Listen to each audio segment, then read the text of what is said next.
نحمده ونصلي ونسلم على سيدنا ومولانا محمد رسوله النبي الأمين المكين الحنين الكريم الرؤوف الرحيم. أما بعد فأعوذ بالله من الشيطان الرجيم. بسم الله الرحمن الرحيم. بل تأتيهم بغتة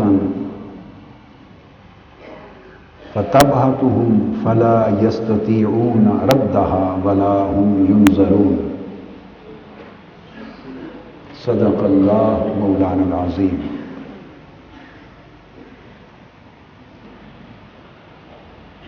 معزز معتکفین و معتکفات،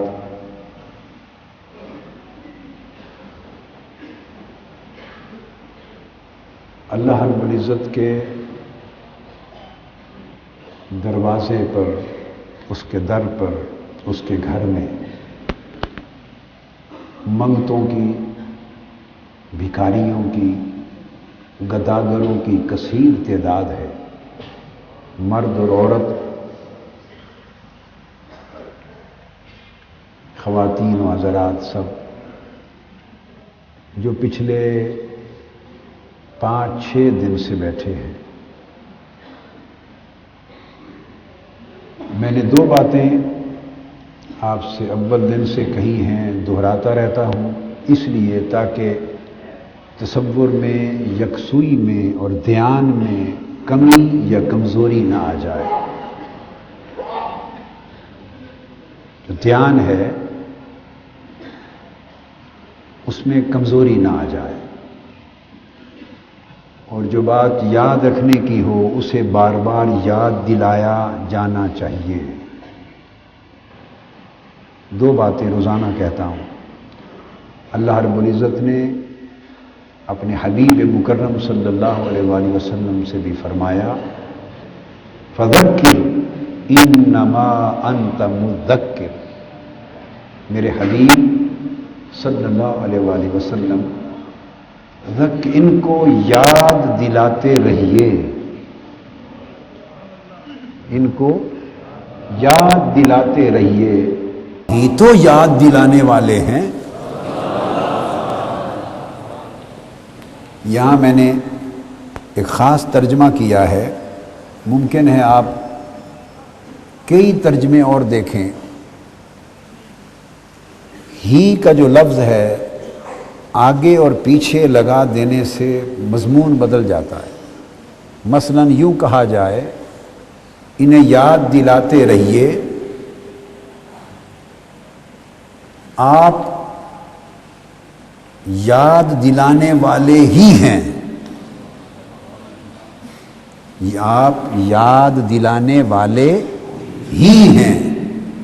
ہی اگر بعد میں چلا گیا تو اس حصر سے سارا مضمون بدل گیا. اس میں آقا علیہ الصلوۃ والسلام کی اور بہت ساری شانوں کی نفی ہو جاتی، اور کئی مترجم ان چیزوں کا دھیان نہیں کرتے. اب ہی اگر یاد دلانے والے سے پہلے لگا دیں تو یاد دلانے پر زور واقع ہوتا ہے اور ساری شانیں برقرار رہتی ہیں. مثلا یوں کہا کہ یاد دلاتے رہیے، آپ یاد دلانے والے ہی ہیں. معاذ اللہ، اس کا مطلب ہے اور کچھ نہیں. اب اس لیے جو ترجمہ میں کر رہا ہوں وہ یہ ہے کہ انہیں یاد دلاتے رہیے، اے حبیب آپ ہی تو یاد دلانے والے ہیں. جب ہی پہلے لگ گیا تو گویا یہ پتہ چلا کہ میرے حبیب آپ جیسا مذکر اور کون ہے.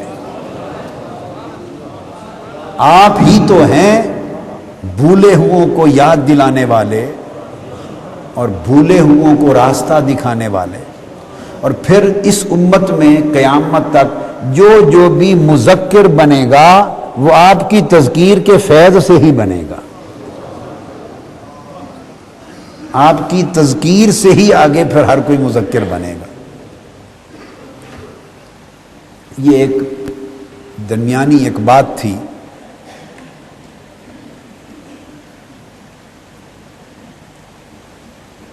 تو یاد دلاتے رہنا، یہ اس پر زور اس لیے دیا کہ انسان کے مادہ میں چونکہ نسیان ہے، بھول جاتا ہے، لہذا جو بات جتنی کثرت سے یاد دلائی جائے وہ تازہ رہتی۔ دو باتیں نہیں بھولنی،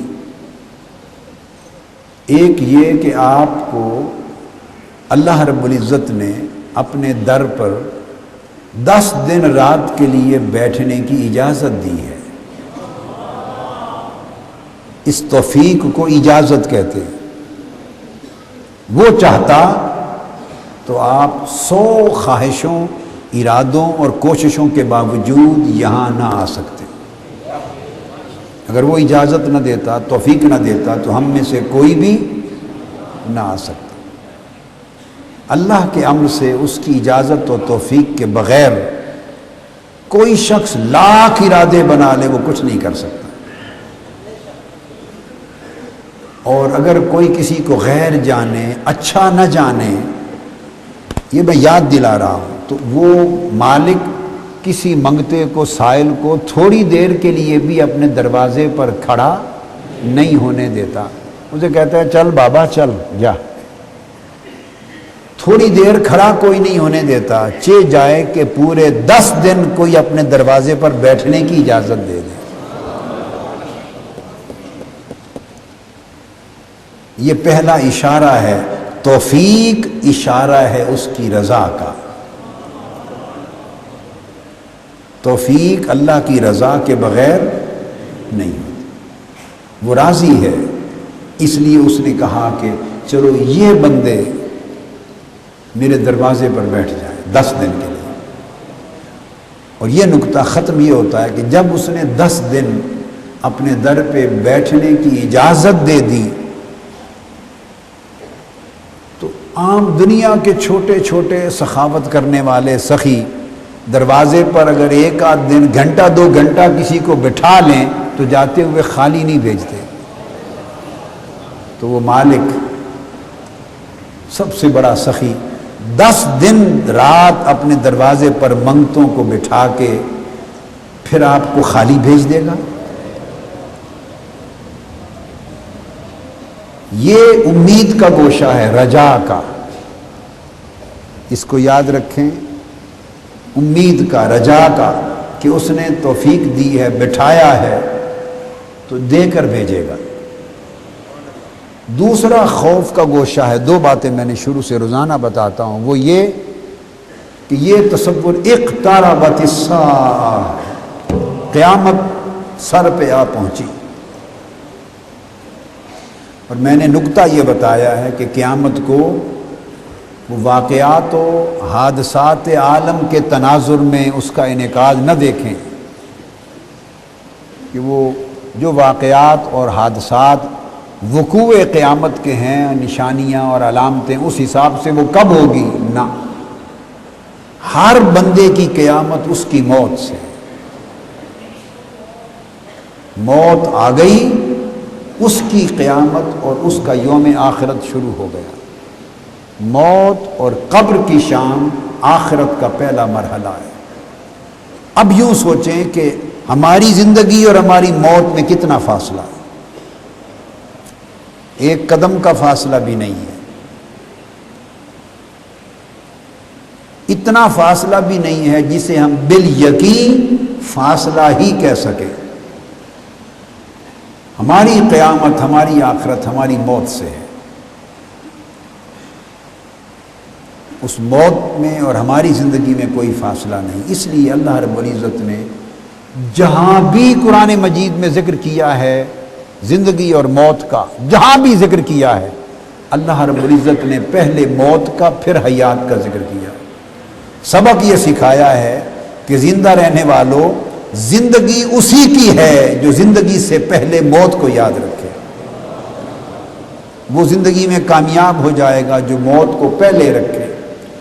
فرمایا الذی خلق الموت والحیات لیبلوکم ایکم احسن عملا، اس نے موت کو اور حیات کو پیدا کیا، موت کا ذکر پہلے کیا۔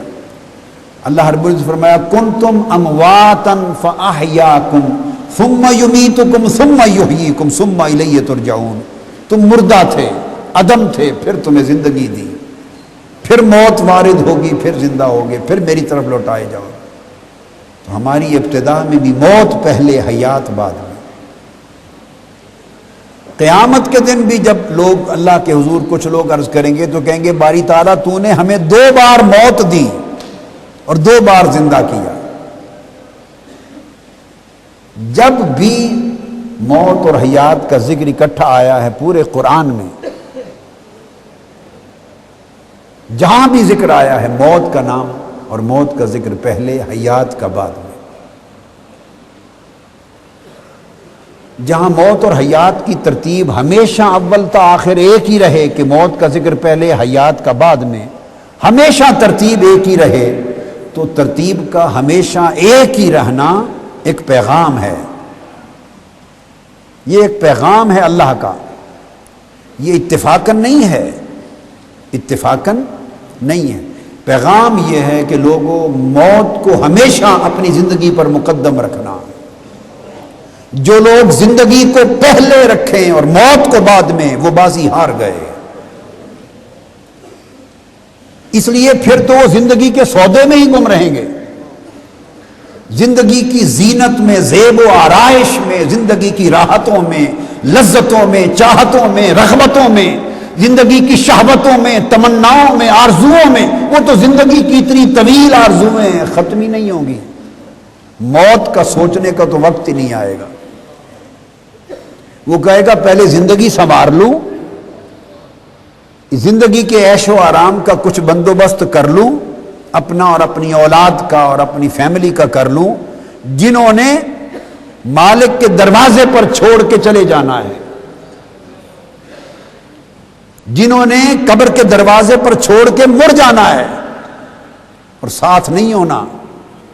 تو زندگی تو ساری کچھ اپنی عیش و آرام میں صرف ہو گئی، کچھ پچھلوں کے لیے وراثت میں صرف ہو گئی۔ تو اللہ رب العزت نے فرمایا بندے تو نے اپنے لیے کیا بنایا؟ لہذا اگر اپنے لیے کچھ کمائی کرنی ہے تو اس کی سبیل یہ ہے کہ موت کو پہلے دیکھ، پہلے موت کا سامان کر، پھر زندگی کا سامان کر۔ جن لوگوں نے صبح سویرے سفر شروع کرنا ہو تو وہ سونے کے بندوبست سے پہلے صبح سفر کا بندوبست کرتے ہیں۔ انہیں معلوم ہے کہ صبح تڑکے سویرے منہ اندھیرے سفر پہ روانہ ہونا ہے، قافلہ چلنا ہے۔ ایسا کوئی نہیں کرتا کہ وقت مقرر ہو کہ منہ اندھیرے اتنے بجے صبح قافلہ چل پڑے گا، سفر پہ روانہ ہونا ہے، تو وہ شخص کہے کہ میں صبح اٹھ کر تیاری کر لوں گا، اور سفر بھی لمبا ہو، سفر بھی لمبا ہو، اس کا سامان بھی رکھنا ہو، زاد سفر بھی رکھنا ہو، جگہ جگہ مرحلے ہو، ہر مرحلے کا انتظام بھی کرنا ہو، لمبا سفر ہو، تو کوئی عقل مند دانش مند آدمی نہیں سوتا اس سفر کا انتظام مکمل کیے بغیر۔ تو لوگوں سونا زندگی ہے اور صبح سفر کے لیے جاگنا یہ موت ہے۔ موت سونا نہیں ہے۔ سونا اسے کہتے ہیں جب انسان پر غفلت طاری ہو جائے، جب اسے ہوش نہ رہے، جب اسے کوئی خبر نہ رہے، جب شعور نہ رہے، اس کو نیند کہتے ہیں۔ موت تو شعور لے آئے گی، موت تو ساری بے خبریاں ختم کر دے گی، موت تو جو آج نظر نہیں آ رہا سب کچھ دکھا دے گی۔ موت سے غفلت فکشفنا عنک غطاءک، موت سے تو سارے پردے اٹھ جائیں گے۔ تو جو پردے اٹھا دے وہ نیند ہے یا بیداری ہے؟ موت تو اصل بیداری ہے۔ یہ جو ہماری زندگی ہے یہ نیند ہے، اس لیے کہ اس میں غفلت کے پردے ہیں، بے خبری کے پردے ہیں۔ اس لیے ہماری ترجیحات آگے پیچھے ہو گئی. اللہ رب العزت نے فرمایا کہ اگر اصل زندگی میں کامیابی چاہتے ہو تو موت کو پہلے رکھو، چونکہ اصل زندگی موت سے شروع ہونی ہے، یہ نہیں جس میں اب گزر رہے ہو. چونکہ اصل زندگی کی ابتدا موت ہے، اس لیے ہر جگہ موت کا نام پہلے لیا اور حیات کا نام بعد میں لیا. لِيَبْلُوَكُمْ أَيُّكُمْ أَحْسَنُ عَمَلًا. اور پہلا مرحلہ آ جائے گا موت سے. 5 دنوں میں تفصیل سے بات پہلے مرحلے تک برزخ تک ہو چکی. اب میں نے عرض کیا کہ قیامت کے دن جب آپ برزخ میں ہم جائیں گے، قبر میں جائیں گے، تو برزخ کی زندگی کی طوالت، قبر کی وسعت دیکھ کر اس دنیا کی وسعتیں بھول جائیں گی. اور ایمان والے قبر کی راحتوں کو دیکھ کر اس دنیا کی لذت اور عیش کو بھول جائیں گے. اور بد نصیب لوگ قبر کے عذاب کو دیکھ کر اس دنیا کی تکلیفوں اذیتوں کو بھول جائیں گے. وہ کہیں گے کاش اسی اذیت میں رہتے، وہ تو کچھ بھی نہ تھا. ہم نے اپنے آپ کو اس چھوٹے سے ساعتم من النہار، دن کے ایک چھوٹے سے لمحے کی اذیت سے بچنے کے لیے بڑی اذیت خرید لی. ہم نے ایک چھوٹے سے لمحے کی لذت اور راحت کے لیے اصل طویل اینڈ لیس لذت اور راحت کھو دی. اسی طرح جب برزخ کا وقت ختم ہوگا، قبر کا دور، اور جس کو قیام الساعہ کہتے ہیں، وہ دن آئے گا،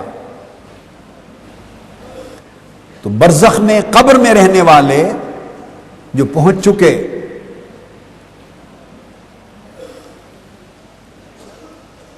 وہ اس پوری مدت حیات کو ایک لمحہ دیکھیں گے.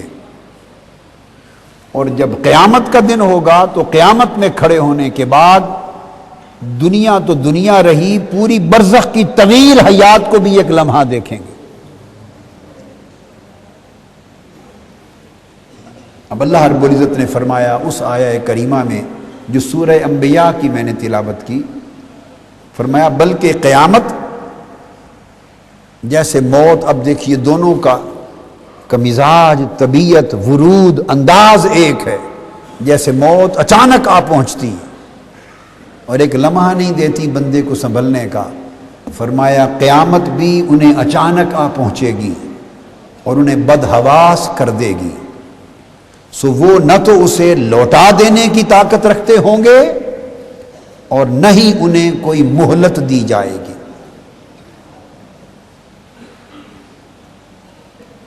پھر اللہ رب العزت نے فرمایا هل ينظرون الا الساعة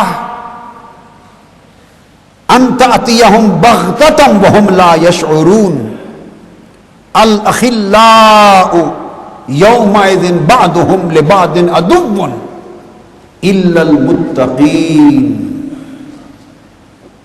سورہ زخرف میں اللہ رب العزت نے فرمایا یہ لوگ کیا انتظار کر رہے ہیں، ہمیں جھنجھوڑا جا رہا ہے. یہ لوگ کس انتظار میں، کیا انتظار کر رہے ہیں؟ فرمایا بس یہی انتظار ہے کہ قیامت اچانک ان پر آ پہنچے، موت اچانک ان پر آ پہنچے، قیامت اچانک ان پر آ پہنچے اور انہیں خبر بھی نہ ہو. اور پھر ارشاد فرمایا انہیں نہ خبر ہو نہ شعور ہو، اور فرمایا کہ پھر سارے دوست اور احباب، سب دوست و احباب اس دن ایک دوسرے کے دشمن ہوں گے. یہ دوستیاں دشمنی میں بدل جائیں گی. دوست کیا دوست ہوگا؟ ماں باپ بھی اولاد سے لا تعلق ہو جائیں گے، اولاد ماں باپ سے لا تعلق ہوگی. شوہر بیوی کو دیکھ کے بھاگے گا، بیوی شوہر سے بھاگے گی، بھائی بھائی کو دیکھ کے بھاگے گا کہ کہیں تھوڑے سے عمل کی مجھ سے مانگ نہ کر لے. نفسا نفسی کا عالم ہوگا. وہ ایک وقت آئے گا میزان کا، ایک وقت آئے گا حساب کا، آگے آگے وہ مراحل آئیں گے. مرحلوں کی ترتیب یوں ہوگی کہ جب قیامت کا انعقاد ہوگا، بس لوگ اٹھ کھڑے ہوں گے قبر سے تو اللہ تعالیٰ کی حضور پیشی ہوگی. سورج اتنا قریب ہوگا کہ بعض لوگوں کا پسینہ 70 گز تک پسینہ ہی پسینہ ہوگا اور وہ ڈوب جائیں گے، تڑپ رہے ہوں گے، جل رہے ہوں گے. اور جنہوں نے اللہ سے بے پرواہی کی تھی، جنہوں نے روز آخرت سے اپنی آنکھ چرائی تھی، غفلت میں دن گزارا تھا زندگی کا، ان کے ساتھ کیا ہوگا کہ ایک حدیث پاک میں آتا ہے کہ 300 سال تک کھڑے رہیں گے قبروں سے اٹھ کر، صرف انتظار کرتے ہوئے کہ اللہ تعالیٰ حساب شروع کرے. اللہ رب العزت نگاہ بھی نہیں فرمائیں گے، حساب بھی نہیں شروع ہوگا. یہ پھر اگلے مرحلہ شفاعت میں عرض کروں گا جس کے بعد آئے گا. تب کل انبیاء کے پاس امتیں جائیں گی اور آدم علیہ السلام سے لے کے عیسیٰ علیہ السلام تک کل انبیاء آقا علیہ السلام کی خدمت میں آئیں گے یہ عرض کرنے شفاعت عظمیٰ. اس کا باب بیان بعد میں آئے گا. عرض کرنے کہ یا رسول اللہ صلی اللہ علیہ وسلم آپ کی خدمت میں کل انبیاء اور امتیں یہ درخواست کرنے آئے ہیں کہ اللہ رب العزت سے درخواست کریں کہ حساب جلدی شروع فرما دیں. حتیٰ کہ کچھ لوگ جن کے پلے کچھ نہیں، وہ قیامت کی ہولناکیوں سے پریشان ہو کر کہیں گے باری تعالیٰ اگر دوزخ میں بھی پھینکنا ہے تو اس ہولناکی سے بچا دے، دوزخ میں ہی پھینک دے، حساب ختم کر. ہر لمحے پر ایک اذیت ہوگی. فرمایا یہ وہ دن ہوگا کہ جس دن دوست کام نہیں آئیں گے. یہ دوستیاں، یہ رشتے جن کی خاطر ہم پوری زندگی گنوا رہے ہیں، یہ صحبتیں، یہ مجلسیں، یہ سنگتیں قیامت کے دن دشمنیوں میں بدل جائیں گی. تو لوگوں، جس دوستی نے ایک لمحہ بھر میں قیامت کے دن دشمنی میں بدل جانا ہے، اس دوستی کو آج ہی آگ میں پھینک دو، آگ لگا دو. کیا کرنا ہے اس دوستی کا؟ وہ دوستی نہیں ہے جو قبر میں کام نہ آئے، جو قیامت کے دن کام نہ آئے. اللہ رب العزت نے فرمایا تمہاری سب دوستیاں، سنگتیں، رفاقتیں، سارے دوست و احباب صرف یہ نہیں کہ لا تعلق ہوں گے، دشمن بن جائیں گے. عدوٌ، ایک دوسرے کے دشمن ہوں گے. باری تعالیٰ کوئی دوستی وہاں بھی کام آئے گی تو اللہ رب العزت نے استثناء فرمایا ہاں ایک دوستی اور سنگت و رفاقت ہے جو قیامت کے دن بھی کام آئے گی. فرمایا الا المتقین، وہ اللہ والوں کی دوستی، اہل اللہ کی دوستی، پرہیزگاروں کی دوستی، اللہ سے ڈرنے والوں کی دوستی، متقیوں کی دوستی، جن کے دل دنیا کی لذتوں سے، راحتوں سے، چاہتوں سے، شہوتوں سے، رغبتوں سے اچاٹ ہو گئے ہیں، ان کی دوستی. جو دنیا میں رہ کر آخرت کی سوچ رکھتے ہیں، وہ دوستی. اس لیے وہ دوستی کام آئے گی کہ جب ان دوستوں کی مجلس میں بیٹھیں گے تو وہ تمہاری یاد کو دنیا میں گم نہیں ہونے دیں گے، وہ دنیا میں بھی تمہیں آخرت کو یاد دلاتے رہیں گے، وہ دنیا میں بھی تمہیں قبر یاد دلاتے رہیں گے، وہ دنیا میں بھی رہتے ہوئے مولا کی حضور پیشی یاد دلاتے رہیں گے کہ لوگوں ایک پیشی کا وقت آنے والا ہے، حضوری کا وقت آنے والا ہے، جواب دہی کا وقت آنے والا ہے. وہ غافل نہیں ہونے دیں گے. تو آقا علیہ السلام نے فرمایا 3 خوبیاں جن میں پائی جائیں وہ اچھے دوست ہیں، اچھے ہم نشین ہیں، اچھے سنگت ہے، وہ اچھی سنگت ہے، ان کی صحبت و سنگت میں رہا کرو. فرمایا پہلی یہ کہ جن کو دیکھو تو اللہ یاد آ جائے، جنہیں دیکھو اللہ یاد آ جائے. دوسرا یہ ہے کہ ان کا عمل دیکھو تو آخرت یاد آ جائے.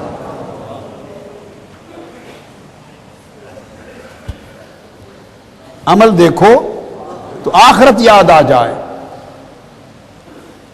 اور تیسرا یہ کہ ان کا کلام بات سنو تو دین کی حکمت نصیب ہو جائے.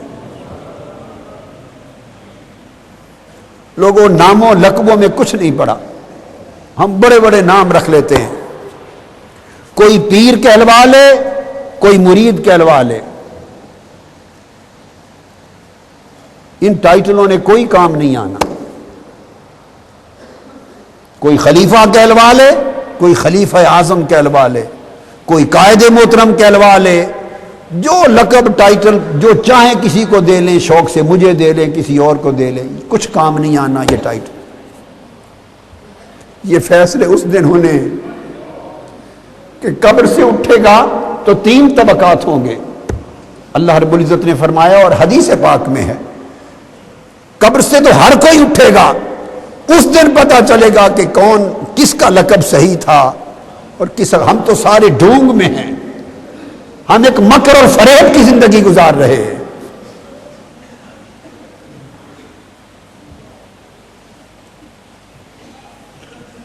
کچھ ہوں گے جو قبر سے اٹھتے ہی انہیں اللہ کے حضور سب نے دوڑنا ہے, پیش ہونا ہے.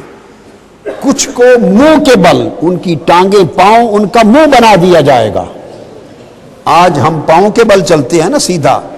قیامت کے دن جو بے عمل غافل, رب کو بھولے ہوئے, آخرت کو بھولے ہوئے, اللہ پاک فرمائے گا 300 سال ہو گئے مولا کھڑے ہوئے. وہ کہیں گے تم نے ہمیں بھلا دیا تھا, آج کے دن ہم نے تمہیں بھلا دیا, ہم تم کو بھلا دیا. تم ہمیں بھول گئے تھے, ہم تمہیں بھول گئے. اس لمحہ سے ڈرو, ڈرو اس لمحے سے کہ کہیں وہ ہم ہی نہ ہو جن کو مولا کہے کہ آج ہم نے تمہیں بھلا دیا ہے.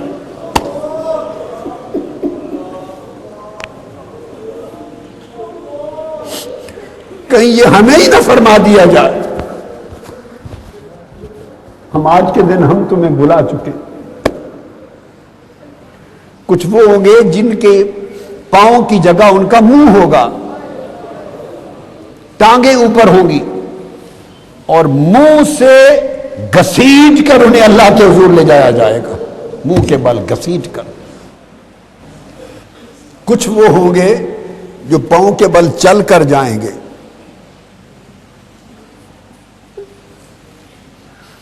اور کچھ ایسے ہوں گے کہ وہ قبروں سے اٹھیں گے, ان کی قبروں کے ساتھ سواریاں کھڑی ہوں گی. قیامت کے دن انہیں سواریوں پر بٹھا کر تکریم اور عزت کے ساتھ لے جایا جائے گا. معلوم نہیں ہے کہ ہم کس زمرے میں آتے, ہم کس زمرے میں آتے. یہ اشارہ یوم یقوم الناس لرب العالمین کہ یہ وہ دن ہے جس دن لوگ اپنے رب کے لیے کھڑے رہیں گے اور کھڑے رہ جائیں گے. کسی نے پوچھا کتنی مدت؟ آقا علیہ السلام نے فرمایا 100 سال تک.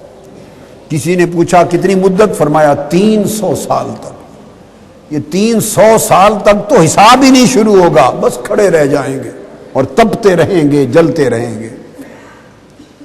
اور جب یہ قیام ساعت ہوگا, اذا وقعت الواقعہ لیس لوقتها کاذبہ خافضۃ رافعہ اذا رجت الارض رجا وبست الجبال بسا فکانت ہباء منبثا. جب واقع ہونے والی قیامت واقع ہوگی, میں بار بار کہتا ہوں اس قیامت کی طوالت کو نہ دیکھیں. جس کی موت آ گئی اس کے لیے قیامت سر پہ ہے.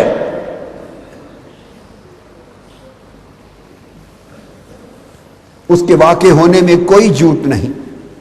اور قیامت خافضۃ رافعہ, کسی کو نیچا کر دے گی, کسی کو اونچا کر دے گی. یہ قیامت کی 2 شانیں ہیں. خافضۃ کسی کو نیچا کر دے گی قیامت، وہ فیصلے کا دن ہے، اور وہی قیامت رافعہ کسی کو اونچا کر دے گی۔ اللہ والے اسی لمحے سے ڈرتے رہتے تھے، معلوم نہیں ہم پر خافعہ کا ورود ہوتا ہے، خافضہ کا یا رافعہ کا ورود ہوتا ہے، کیونکہ ہمارے عمل، ہمارے اعمال اور ہمارے حال اس قابل نہیں کہ کوئی امید کر سکے۔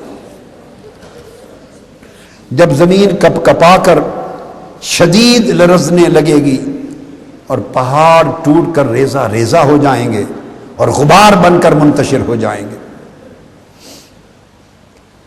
اور فرمایا وَكَانَتِ الْجِبَالُ كَثِيبًا مَهِيلًا، پہاڑ بکھرتی ریت کے ٹیلے کی طرح بہہ جائیں گے۔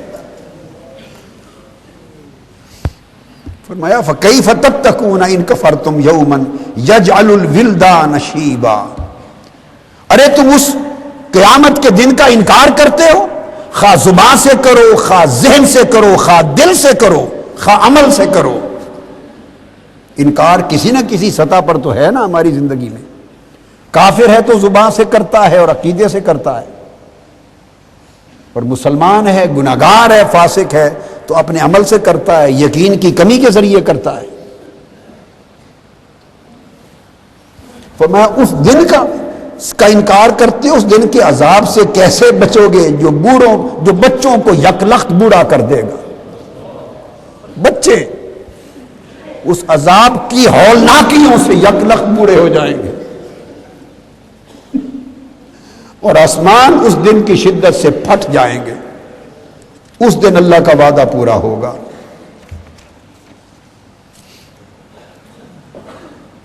آسمانی کرے سب پھٹ جائیں گے، اور پھر ارشاد فرمایا وَنَرَاهُ قَرِيبًا،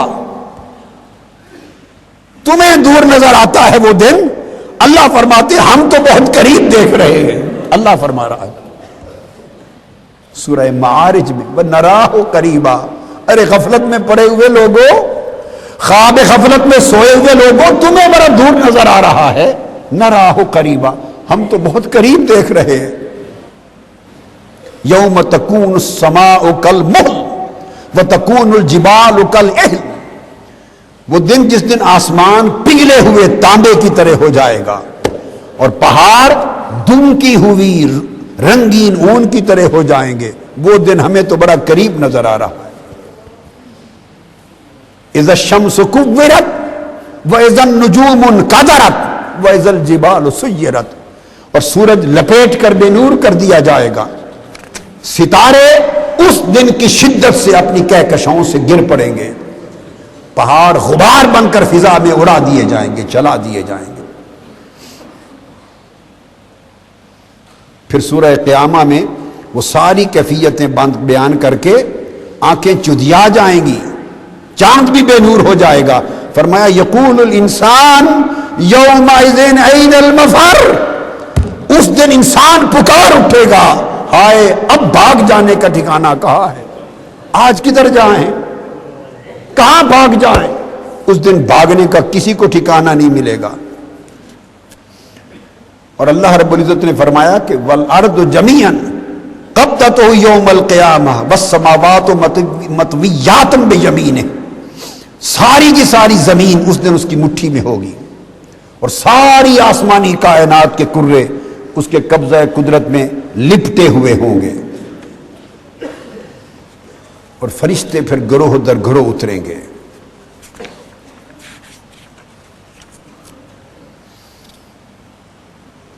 حضرت عبداللہ بن عمر رضی اللہ تعالیٰ عنہ روایت کرتے ہیں، اور حضرت مقداد رضی اللہ تعالیٰ عنہ کی روایت، دونوں کو ملا کے صحیح مسلم، ترمذی، صحیح ابن حبان، مسند احمد بن حنبل اور طبرانی، مضمون اکٹھا بیان کر رہا ہوں کہ آقا علیہ الصلوۃ والسلام نے فرمایا کہ قیامت کے دن سورج بندوں کے اتنا قریب کر دیا جائے گا یہاں تک کہ وہ 1 میل یا 2 میل کی مسافت پر ہوگا۔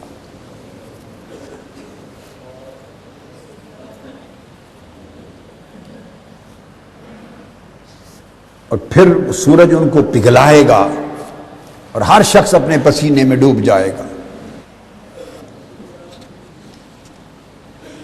اس وقت اللہ رب العزت پوچھیں گے انا الملک این ملوک الارض، آواز آئے گی میں بادشاہ ہوں، آج دنیا کے بادشاہ کہاں ہیں؟ اپنی سلطنتوں پر، عمارتوں پر، حکومتوں پر گھمنڈ کرنے والے آج وہ کہاں ہیں؟ حقیقی بادشاہ میں ہوں۔ حضرت عبداللہ ابن عباس رضی اللہ تعالیٰ عنہ فرماتے ہیں سنن ترمذی میں، اور حاکم نے مستدرک میں روایت کیا، امام ابو یعلا نے مسند میں،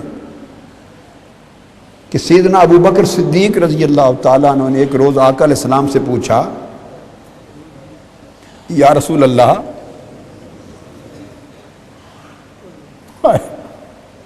آقا ہمارے دیکھتے ہی دیکھتے آپ بوڑھے ہو گئے۔ سیدنا صدیق اکبر پوچھتے آپ کے بال مبارک سفید ہو گئے دیکھتے ہی دیکھتے، کیا وجہ ہے؟ تو آقا علیہ السلام نے فرمایا، یہ حدیث صحیح ہے جامع ترمذی کی، فرمایا شیبتنی ہود والواقعہ والمرسلات واما یتساءلون واذا الشمس کورت۔ فرمایا قرآن کی ان 5 سورتوں نے مجھے بوڑھا کر دیا۔ سورہ ہود نے، سورہ مرسلات نے، سورہ اما یتساءلون نے 30واں پارہ، سورہ تکویر اذا الشمس کورت، ان 5 صورتوں نے مجھے بوڑھا کر دیا ہے۔ یہ 5 صورتیں کیا ہیں؟ ان میں قیامت کے واقعات کا ذکر ہے۔ آقا علیہ الصلوۃ والسلام فرماتے ہیں ان 5 صورتوں نے مجھے بوڑھا کر دیا ہے۔ اب آپ کو سمجھ آئی ہے کہ 24 سال کے بعد میں نے اس مضمون کو کیوں منتخب کیا ہے۔ زندگی ایک چل چلاؤ ہے، اس دن کی شرمساری سے اور اس دن کی ہولناکی سے بچنا چاہتے ہیں، اپنے آپ کو بھی بچانا چاہتے ہیں، آپ کو بھی بچانا چاہتے ہیں۔ ایک سنگت جو ٹھہری، ایک رفاقت جو ٹھہری،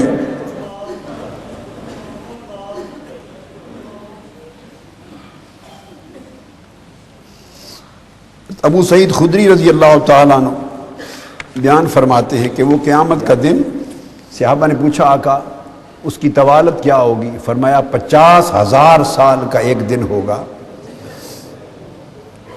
اور جو بندہ مومن ہوگا، جو بندہ مومن ہوگا صالح، کون؟ جس نے زندگی آخرت کے لیے گزاری ہوگی۔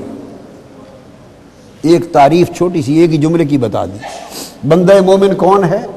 جس نے زندگی مرنے کے لیے گزاری ہوگی، آخرت کے لیے گزاری ہوگی، دنیا کے لیے نہیں، آخرت کے لیے، وہ بندہ مومن ہوگا۔ آقا علیہ السلام نے فرمایا 50,000 سال کا دن، اور فرمایا قسم ہے مجھے اس رب کی، اس ذات کی جس کے قبضہ قدرت میں میری جان ہے، وہ بندہ مومن پر اتنا چھوٹا اور خفیف ہو جائے گا جتنی ایک وقت کی فرض نماز کی ادائیگی۔ جو فجر کی نماز پڑھتے ہیں یا عصر کی نماز پڑھتے ہیں، ایک وقت کی جو نماز فرض ہے صلاۃ المکتوبہ، اس کے ادا کرنے پر جتنا وقت لگتا ہے، بندہ مومن پر 50,000 سال کا دن اتنی جلدی سے گزر جائے گا۔ کسی کے لیے شدید ہوگا، کسی کے لیے خفیف ہوگا۔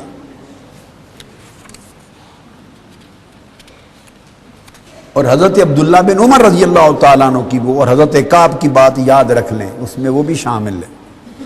حضرت عبداللہ بن عمر نے کہا حساب و کتاب سے بھی پہلے قبروں سے اٹھ کر 100 سال تک منہ اٹھا کے کھڑے رہیں گے۔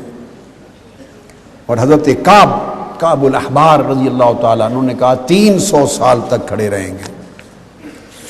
یہ تو ایک چھوٹی سی ابتدائی مدت ہے، تو 50,000 سال کا دن بھی بندہ مومن کے لیے اس طرح قلیل مدت میں گزر جائے۔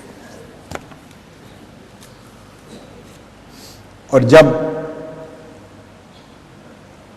قبروں سے اٹھ کر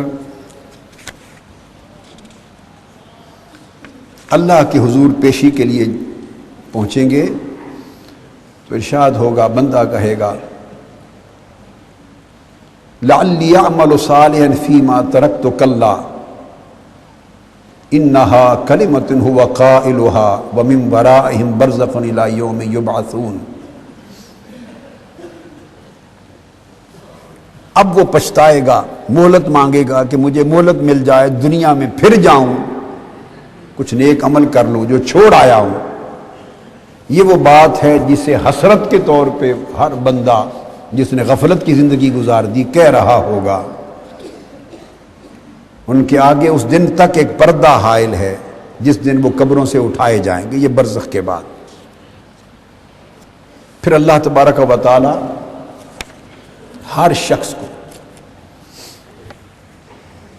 کہ احوال بیان کرتا ہے سورہ قمر میں، خش عن ابصارهم یخرجون من الاجداث کانہم جراد منتشر، اپنی آنکھیں جھکائے ہوئے قبروں سے نکل پڑیں گے گویا وہ پھیلی ہوئی ٹڈیاں ہیں،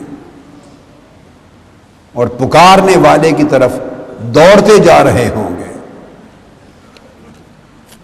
اللہ رب العزت نے فرمایا سورہ اسراء میں، وَكُلَّ إِنسَانٍ أَلْزَمْنَاهُ طَائِرَهُ فِي عُنُقِهِ وَنُخْرِجُ لَهُ يَوْمَ الْقِيَامَةِ كِتَابًا يَلْقَهُ مَنْشُورًا اقرأ كِتَابَكَ كَفَى بِنَفْسِكَ الْيَوْمَ عَلَيْكَ حَسِيبًا۔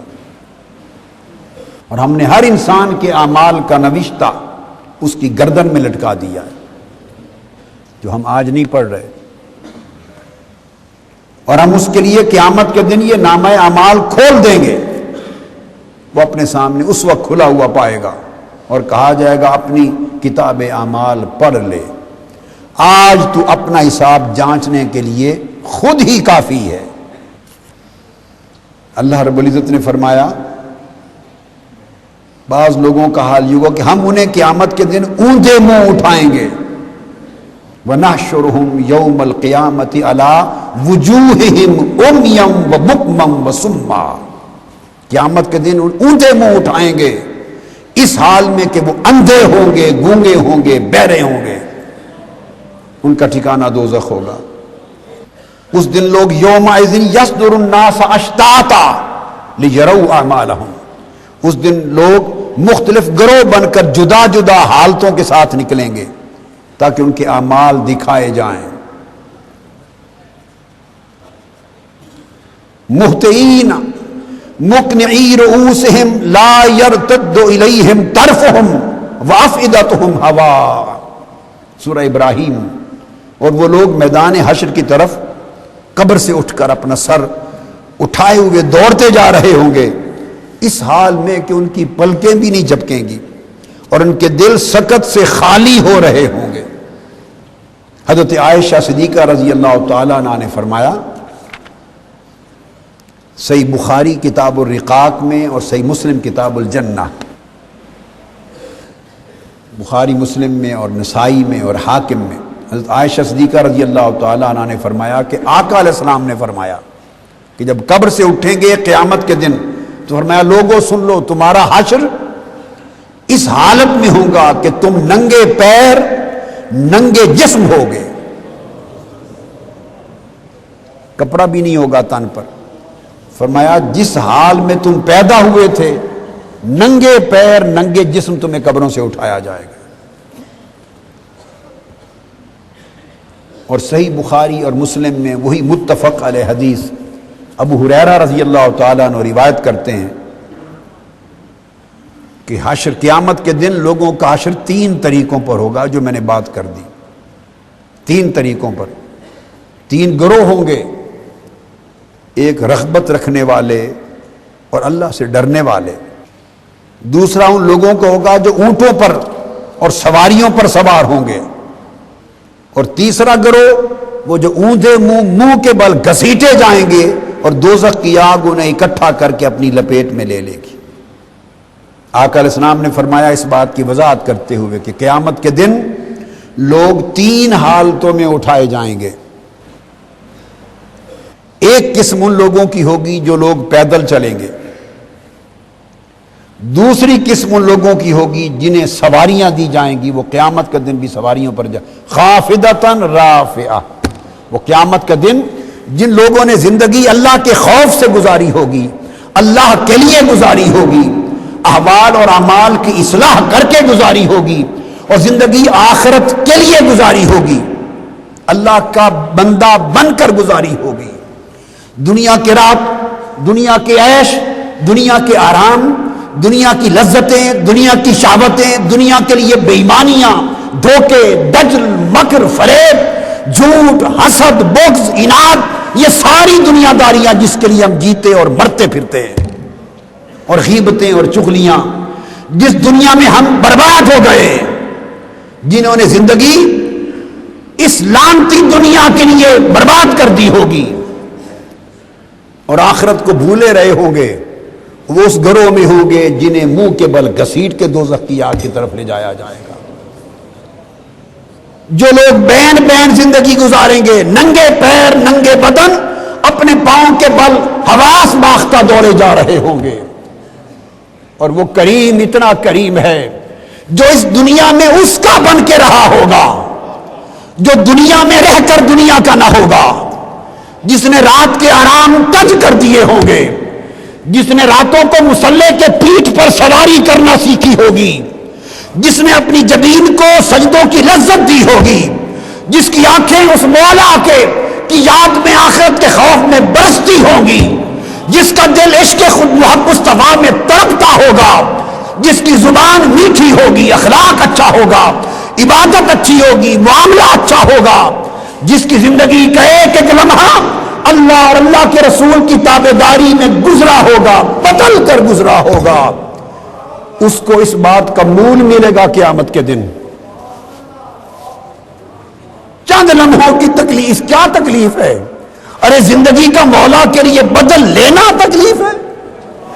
اس لیے تکلیف نظر آتی ہے کہ ہم نے اس مردار زندگی کو سب کچھ سمجھ لیا ہے، جس دنیا نے قبر میں نہیں جانا۔ دنیا، رشتے، تعلق سارے کے سارے قبر تک جائیں گے، چھوڑ کے واپس آ جائیں گے، اور مال اس نے قبر تک ہی نہیں جانا، مال نے گھر رہ جانا ہے، پچھلوں کی وراثت کے لیے، جھگڑوں کے لیے، فساد کے لیے۔ یتنافسون فیہا، قبر کے اندر تو تمہارا دوست نہ مال ہے، نہ تمہارا دوست خونی رشتہ ہے، جن کو آسودگی دینے کے لیے اپنی زندگی ہم برباد کرتے پھرتے ہیں۔ میں نے بتایا تھا قبر کے دوست اعمال ہیں، جنہوں نے ارد گرد سہارا بننا ہے، اور اس لاج رکھنے والے کا دیکھو کہ جو دیکھے گا کہ اس نے زندگی میری خاطر آخرت کے لیے، آخرت کی یاد میں گزاری، وہ قیامت کا دن جو ہر ایک کے کانپنے کا دن ہے، نفسا نفسی کا دن ہے، اس دن اس کے کرم کا عالم دیکھیے کہ جنہوں نے زندگی آخرت کے لیے گزاری ہوگی، اللہ کے لیے گزاری ہوگی، اپنے اخلاق، عادات، اطوار، طرز زندگی، رسم رواج، زندگی کا ایک ایک گوشہ مولا اور مولا کے محبوب کی طرز پر ان کی منشا رضا کے مطابق گزارا ہوگا، ان کی لاج کیسے رکھے گا؟ وہ قبروں سے اٹھیں گے اس ہولناک دن میں تو سواریاں کھڑی ہوں گی ان کے ساتھ، ملائکہ لگامیں پکڑ کے کھڑے ہوں گے، قیامت کی نورانی سواریاں، جنت کی سواریاں ہوں گی، انہیں حکم ہوگا کہ آپ لوگوں کے لیے آج قیامت کے دن بھی سواریاں ہیں، ان کے لیے قیامت کے دن نور کے ٹیلے ہوں گے، ان کے لیے ممبر بچھائے جائیں گے، تم یہاں بیٹھو، ممبروں پر بیٹھو، تم نے زندگی میری خاطر گزاری تھی، تم دنیا میں رہ کر دنیا کو بھولے ہوئے تھے، تم نے دنیا میں رہ کر دنیا کو اپنے اندر سے نکال دیا تھا۔ کسی کو احادیث کی کثرت ہے، کسی کو مولا فرمائے گا عرش پر حساب کے وقت ان کو میرے سامنے ان کی کرسیاں لگا دو تاکہ مجھے تکیں، کسی کو عرش کے اپنے دائیں جانب بٹھائے گا، کسی کو بائیں جانب، کسی کو سامنے بٹھائے گا، کسی کو عرش کا سایہ دے گا، ان کو سائے میں لے لو۔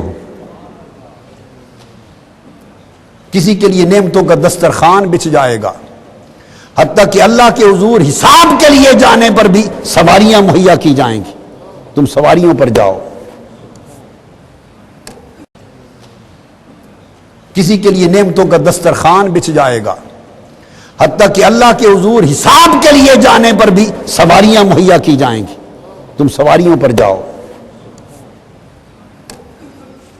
تو آقا نے فرمایا 3 قسمیں ہوں گی، جامع ترمذی اور پر بخاری اور مسلم بھی بتا دی میں نے۔ ایک وہ جو لوگ پیدل چل کے جائیں گے، ایک وہ جو سواریوں پر لے جائے جائیں گے، ایک وہ جو لوگ چہروں کے بل گھسیٹے جائیں گے۔ صحابہ نے پوچھا یا رسول اللہ چہروں کے بل کیسے چلیں گے؟ فرمایا جس رب نے تمہیں پاؤں کے بل چلنے کی قدرت دے دی وہ چہروں کے بل بھی چلا کے دکھا دے گا۔ اور میں نے بتایا کہ اگر آج اس زندگی کو آخرت کے سپرد کر دیں، اس زندگی کو مولا کے لیے کر دیں، رات اور دن بدل دیں، وہ یہ تو نہیں کہتا، نہ میں کہہ رہا ہوں کہ ساری رات ہی مصلی پر کھڑے رہیں، نہیں، چند لمحے آدھا گھنٹہ ہی کھڑے ہو جائیں، گھنٹہ ہی ہو جائیں، جتنی توفیق ملے، مگر رات کے اندھیرے میں جب کوئی نہیں ہوتا اور دوست کی ملاقات کا وقت ہوتا ہے، اس وقت مصلی سے دوستی کر لو، اس وقت اسے منانے کے لیے آخرت کے خوف میں، اس کی محبت میں کچھ آنسو گرا لیا کرو، اور دن یہ جو ظلم کی زندگی ہے اس سے تائب ہو جاؤ، جھوٹ کی، مکر کی، دھوکہ بازی کی، دجل کی، فریب کی۔ تو نتیجہ کیا ہوگا؟ تو حدیث پاک میں ہے کہ عبداللہ بن عمر رضی اللہ تعالیٰ عنہ روایت کرتے ہیں کہ جس دن قربات، ہولناکیاں، اذیتیں، تباہ کاریاں، ہلاکتیں انتہا پر ہوں گی قیامت کے دن، اور کئیوں کو لگام آگ کی دی جا رہی ہوگی، تو پوچھا گیا قیل لہ فأین المؤمن، یا رسول اللہ اس دن مومن کہاں ہوگا؟ اللہ کا وفادار بندہ۔ یہ مومن کی مختلف تعریفیں بتا رہا ہوں، جو زندگی آخرت کے لیے گزارے وہ مومن ہے۔ پھر یہ تعریف مومن کون ہے؟ جو اللہ کا وفادار بندہ ہے۔ غلام 3 قسموں کے ہوتے ہیں۔ ایک غلام ہوتا ہے جو غلامی سے بھاگ جاتا ہے، وہ کافر ہیں، کافر و مشرک۔ ایک غلام ہوتا رہتا غلامی میں ہے، سامنے جی حضور مالک مالک کرتا ہے، اور تھوڑی نگاہ ادھر ہوتی ہے تو اپنی حرکتیں کرتوت اور شیطانیاں کرتا ہے۔ ایسے بھی بڑے نوکر اور بڑے غلام ہوتے ہیں، وہ ہم ہیں، مسلمان ہیں۔ میری بات سمجھ میں آئی؟ اعتکاف میں آ گئے اللہ کے دروازے پر تو رونے لگ گئے، 27ویں شب آ گئی رونے لگ گئے، حضور داتا صاحب حاضر ہو گئے رونے لگ گئے، میلاد النبی کا مہینہ آ گیا، حضور کا میلاد آ گیا تو عاشق رسول بن گئے،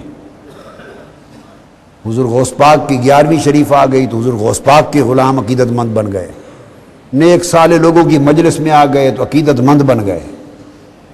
یہ طور اتوار ہیں اور بس چند ایونٹس ہیں، یہ موسم ہیں کچھ۔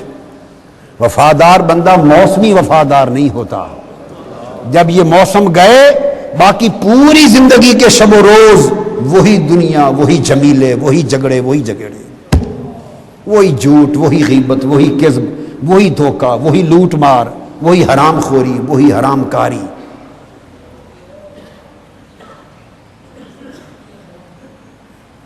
جو خالی چہرہ بھی حضور کے چہرے جیسے نہ کر سکے، اس کی بقایا وفاداری کیا ہے؟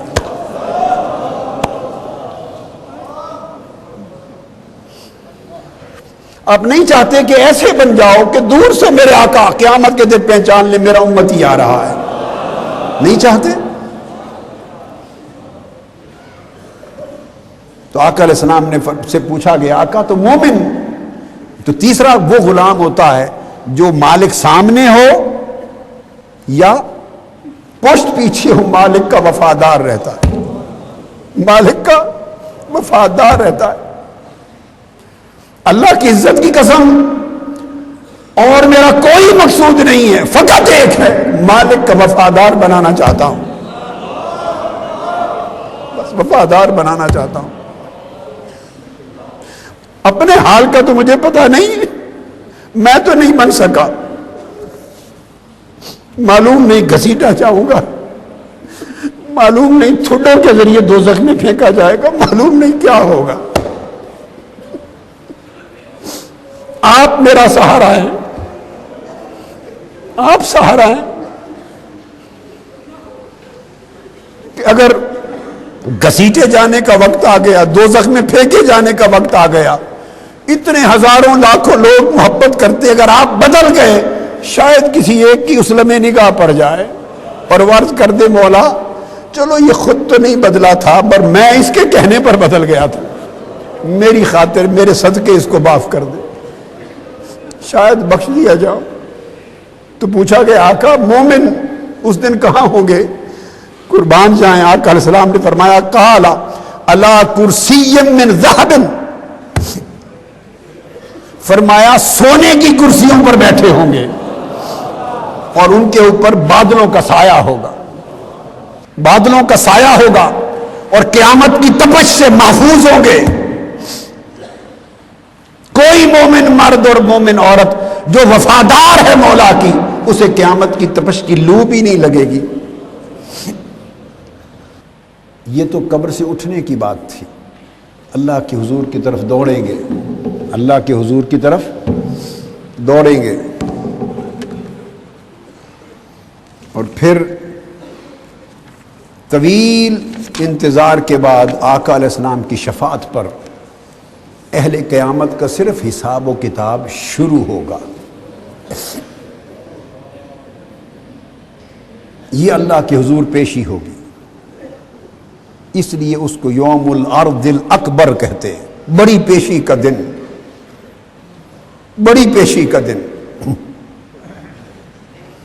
میں یہ بات سمجھا دوں آپ کو کہ اس پیشی پر ابھی کوئی شفاعت کا مرحلہ نہیں ہے، اس مغالطے سے نکل آئیں۔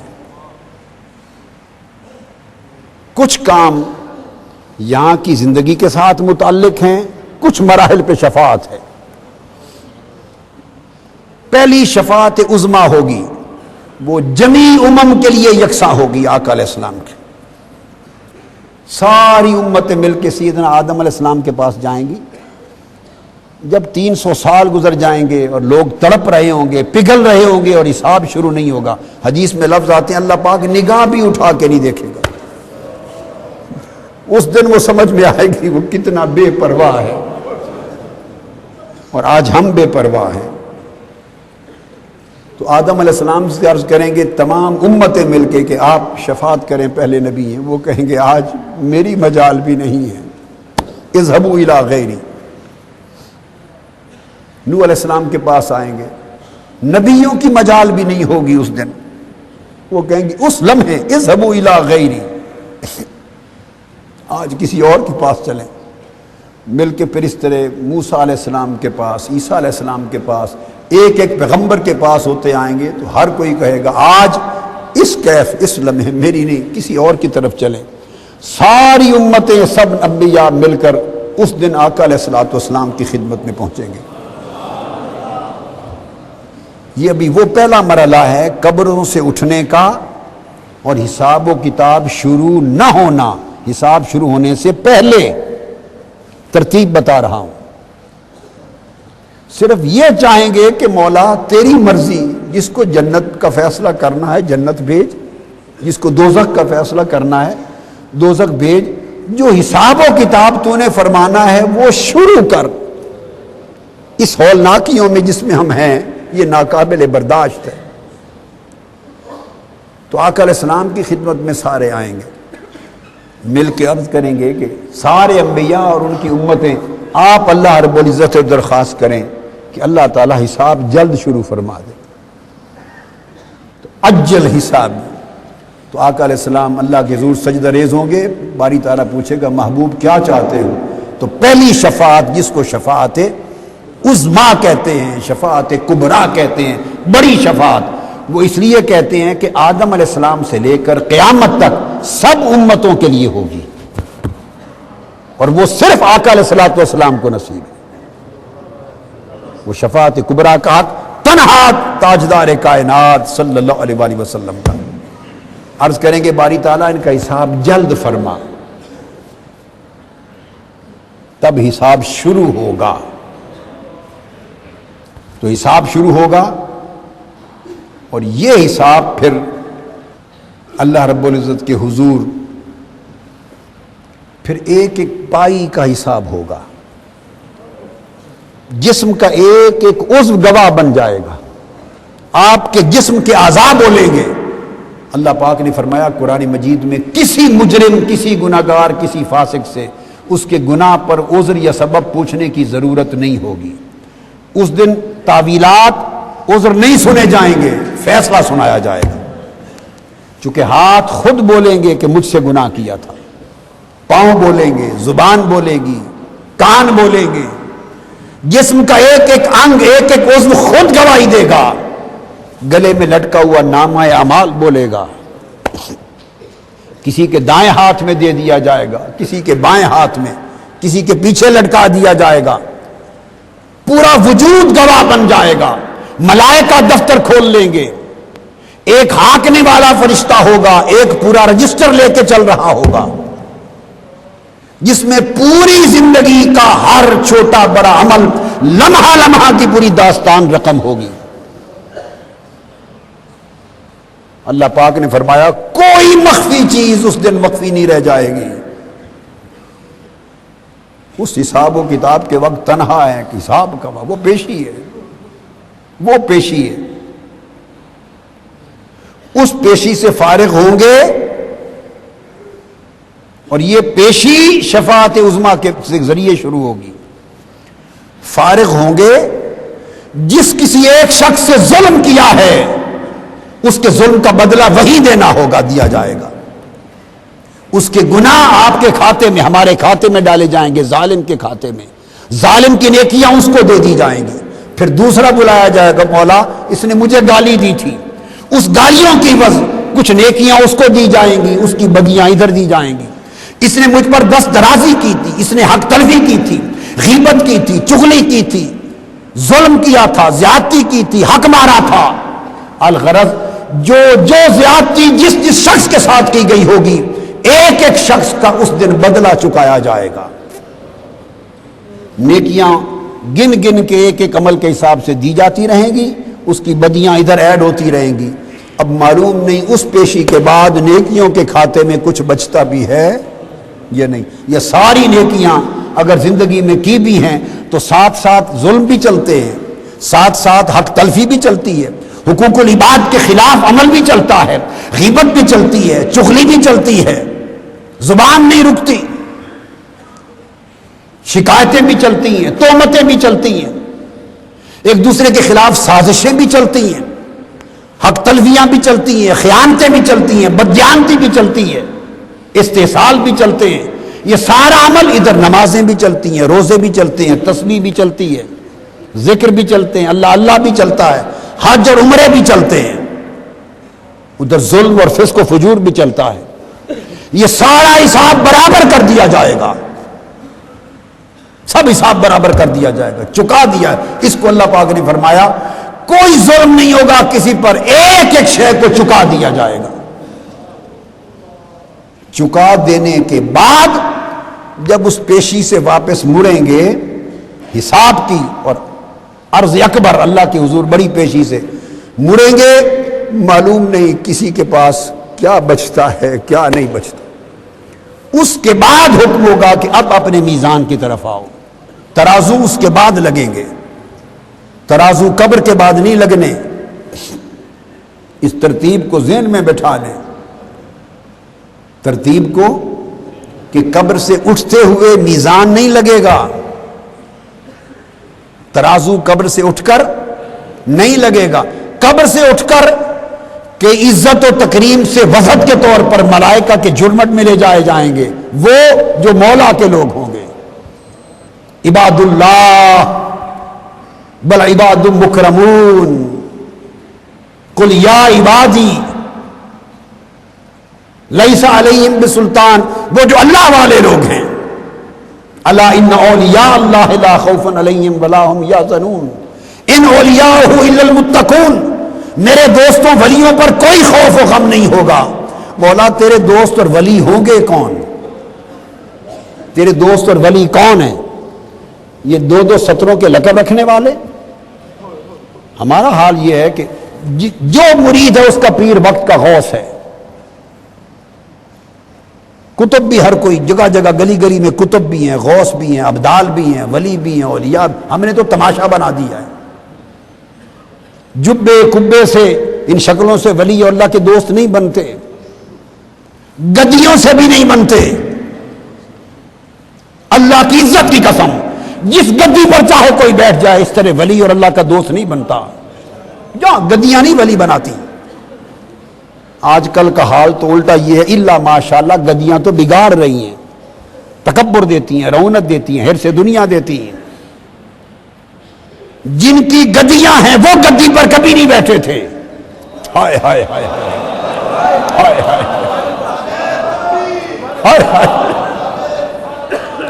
ہم کس سودے میں پڑ گئے؟ جن کی گدیاں ہم نے بنا رکھی ہیں وہ گدیوں پر نہیں بیٹھے تھے، وہ تو تھر تھر کانپتے تھے، وہ تو مسلح پر کھڑے ہو کے ان کی آنسوؤں کی برسات رہتی تھی، وہ تو بلبلاتے تھے، چیختے تھے، روتے تھے۔ ان کی کمائی آخرت کی کمائی تھی، انہی کی گدیاں بنی ہیں نا۔ ہم نے ان کی گدیوں سے اپنی دنیا کی کمائی شروع کر دی۔ میں نے بتایا تھا رسم اور شے ہے، حقیقت اور شے ہے۔ یہ کثرت کے ساتھ میں نے بتایا تھا، لوٹ مار کا مال، حرام خوری، زیادتی، استحصال، سود خوری، ناجائز کمائی، اور ہر سال 3 بار عمرے بھی اور ہر سال کے حج بھی۔ یہ اس طرح کے حرام مال کے حج اور عمرے نہیں چھڑائیں گے، سب حساب برابر کر دیا جائے گا۔ ساری راتیں اگر عبادت میں گزاری مگر اللہ کے بندوں کا دل دکھاتے رہے، خونی رشتوں کا ساتھ ظلم کرتے رہے، تکبر کرتے رہے، ان کا حق کھاتے رہے، ان پر مال اللہ نے دیا، ان پر مال خرچ نہ کیا، ان کی پریشانی ختم نہ کی، ان کی مدد نہ کی، مظلوم کی مدد نہ کی، خونی رشتوں کی مدد نہ کی، انہیں کھانے کا نہ ملتا تھا، آپ محلات میں رہتے تھے۔ مال اللہ کے دیے ہوئے مال میں عدل کرنا ہوگا، طاقت میں عدل کرنا ہوگا، حیثیت میں عدل کرنا ہوگا، ہر ایک کا حق گن گن کر دنیا میں دو گے، اس دن بچ جاؤ گے۔ ہم حق کھاتے ہیں، بڑے لوگ ہیں سخاوتیں کرتے ہیں اور قریب کے خونی رشتہ دار بھوک مرتے ہیں، وہ صدقہ خیرات اس شخص کا قبول نہیں ہے جس کے قرابت دار قریبی خونی رشتے ان کو حق نہ دے رہا ہو اور دور دور تک جا کر خیرات کراتا ہو، وہ اس کے منہ پر دے ماری جائے گی۔ اللہ حضور نے فرمایا وَابْدَأْ بِمَنْ تَعُولُ، جو تمہارے عیال دار ہیں ان سے شروع کر۔ پوچھا آقا سب سے اعلیٰ صدقہ کیا ہے؟ فرمایا اپنی بیوی پر، اپنے بچوں پر، اولاد پر، خونی رشتوں پر، یہاں سے شروع کرو۔ اور جس طرح صدقہ سب سے اعلیٰ گھر پر ہے، اس طرح نیکی، دعوت، تبلیغ سب سے اعلیٰ گھر پر ہے۔ گھر برباد ہیں، باہر مبلغ بنے پھرتے ہیں۔ گھر شیطان کی نظر ہیں، ٹی وی، ڈرامے، فلمیں، ناچ گانے، میک اپ، بے حیائی، عریانی، لباس تباہ ہیں، برباد ہیں، اندھے ہو گئے ہیں، گھر میں نہیں رہتے، نہیں دیکھتے کہ بیٹیاں کیسا قمیض پہن رہی ہیں، نہیں دیکھتے، نکلوا لو آنکھیں، نہیں دیکھتے بیوی کا لباس کیا ہے، نہیں دیکھتے شادیوں پر جا رہے ہیں میک اپ کی بھرمار کر کے جا رہے ہیں۔ یہ میک اپ تو شوہر کے لیے تھا، یہ باہر جاتے ہوئے کس کے لیے کر رہی ہے؟ میری بات کو سمجھ میں آ رہی؟ یہ شوہر سے پوچھا جائے گا کہ گونگا کیوں ہے، ان سے تو پوچھا ہی جائے گا قوا انفسکم واہلیکم نارا، اپنے آپ کو بھی دوزخ کی آگ سے بچاؤ، اہل و عیال کو بھی بچاؤ۔ اولاد کا بھی پوچھا جائے گا، بیوی بچوں کا بھی پوچھا جائے گا، اعزاء اقارب کا بھی پوچھا جائے گا، ان کو بھی بچاؤ دوزخ سے۔ اپنے مال میں بھی حق دو، بلائی میں بھی حق دو، نیکی بھی کرو، احسان بھی کرو، خیرات بھی کرو، عدل بھی کرو، پھر پڑوسی ہیں، پھر اس کے بعد سوسائٹی ہے، یہ حق ادا نہ کیے مسجدیں بنوا دی، نہیں قبول ہوگا۔ حق ادا نہ کیے دربار بنوا دیے، نہیں قبول ہوگا۔ فرائض حق ادا نہ کیے، دور لنگر لگا دیے اور بڑے بڑے میلے بنا دیے اور بڑے بڑے اہتمام کر دیے اور پورے پورے ایک صدقہ خیرات کے بنا دیے مظاہر، نہیں۔ عمرے کے ٹکٹ جاری کر دیے، 10 ٹکٹ۔ پوچھو کہ جو قریبی حقدار تھے، جن کی باز پرس جن کے لیے پہلے ہونی ہے، بہن کو کیا دیا ہے جس کے پاس کھانے کا نہیں، غریب ہے، غریب بھائی ہے اسے کیا دیا ہے، خالہ کو کیا دیا ہے، پھوپھو کو کیا دیا ہے، چاچا تائے کو کیا دیا ہے، ماموں کو کیا دیا ہے۔ الاقرب فالاقرب، یہاں سے پوچھ گچھ شروع ہوگی، یہ باقی چیزیں کام نہیں آنی، وہ منہ پہ ماری جائیں گی۔ دین مذاق نہیں ہے، دین آداب اور ترتیب کے ساتھ چلنے کا نام ہے۔ پھر وہ یہ سارا کچھ اس پہلی پیشی میں ہو جانا ہے، سارا حساب برابر کر کے کچھ بچے گا اگر نیکیوں میں، جو حساب برابر کرنے میں جاتی رہیں گی۔ جو کلیمنٹ اٹھے گا دعویٰ دار میرے ساتھ زیادتی کی تھی، آپ کی نیکیوں سے دیا جائے گا۔ اس دن مار پیٹائی تو اس کے آپس میں ہاتھا پائی تو ہونی نہیں ہے، تو بھی اس کا سر پھوڑ لے، 2 تھپڑ مار لے، نہیں۔ یہ تھپڑوں کا تو وقت آگے آتا رہے گا، دوزخ میں یا جنت میں کدھر جاتا ہے۔ اس دن تو نیکیاں ہر بات پر ہماری جائیں گی، اس کی بدیاں آئیں گی۔ امام اعظم سیدنا ابو حنیفہ رضی اللہ تعالی عنہ، ان کے خلاف بڑا حسد تھا ان کی زندگی میں۔ حضور کی امت میں اگر چند نام گنے جن کے خلاف ان کے اہل زمانہ نے سب سے زیادہ حسد کیا ہو تو سر فہرست چند ناموں میں امام اعظم ابو حنیفہ ہیں۔ اللہ نے ان کو جتنا بڑا آدمی بنایا، جتنی نعمت دی، اتنا حسد ہوا ان کے خلاف۔ وہ کیا کرتے؟ لوگ مجلسوں میں بیٹھتے تو ان کے خلاف چغلی کرتے، غیبت کرتے، الزام لگاتے، تہمت لگاتے، برا بھلا کہتے۔ کوئی ان کو یہودی کہتا، کوئی مجوسی کہتا، استغفر اللہ العظیم، یہاں تک زبانیں لوگوں کی ہوتی ہیں۔ جس سے سنتے کہ اس نے میرے خلاف بات خبر پہنچ گئی تو آپ کچھ پھل یا کوئی مٹھائی یا کوئی کھانا، کوئی چیز تحفے تحائف پیسے بنا کر اس کے گھر بھجواتے۔ وہ پوچھتا شرمسار ہو کر کہ میں نے تو ان کو گالی دی تھی، برا بھلا کہا تھا، تو یہ شکریہ بھجوایا ہے، ساتھ شکریہ کہا ہے۔ وہ پوچھتا کس بات کا؟ انہوں نے کہا کہ تو نے، میرے پاس عمل کم تھے، تو نے اپنے عمل اور نیکیاں مجھے دے دی۔ یہ جو غیبت چغلی کرتے ہو، تم نے اپنے عمل اپنی نیکیاں مجھے دے دی، مفت میں نیکیاں دی، اتنا احسان کیا مجھ پر، اس کا شکریہ ادا کر رہا ہوں۔ آپ تصور نہیں کر سکتے کہ دن میں اتنی نیکیاں کماتے نہیں جتنی برباد کرتے۔ یہ سارا حساب کتاب اس پہلی ایک پیشی پر ہو جانا ہے۔ جب اس پیشی سے فارغ ہوں گے اور کچھ بچے گا، اور بدیوں، برائیوں اور گناہوں کی پنڈ، اس کے بوجھ جو اور لوگوں کے بھی جن سے زیادتیاں ہوئی تھی زندگی میں، سارے اٹھا کر گناہوں کے بوجھ اور بدیاں اور نیکیاں ساری دے گڑا کر جب واپس ہٹیں گے تو اس وقت اس کے لیے میزان لگے گا اور صحف کھلیں گے۔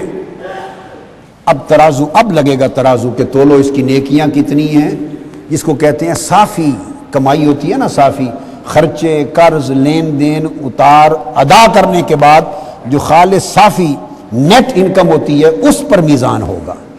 باقی نیکیاں جو ہم لیے کرتے پھرتے ہیں، یہ تو ادھار ہیں ان لوگوں کے جن سے زیادتیاں کی ہیں، یہ قیامت کے دن ان کو چلی جائیں گی۔ میری بات سمجھ میں آ رہی ہے؟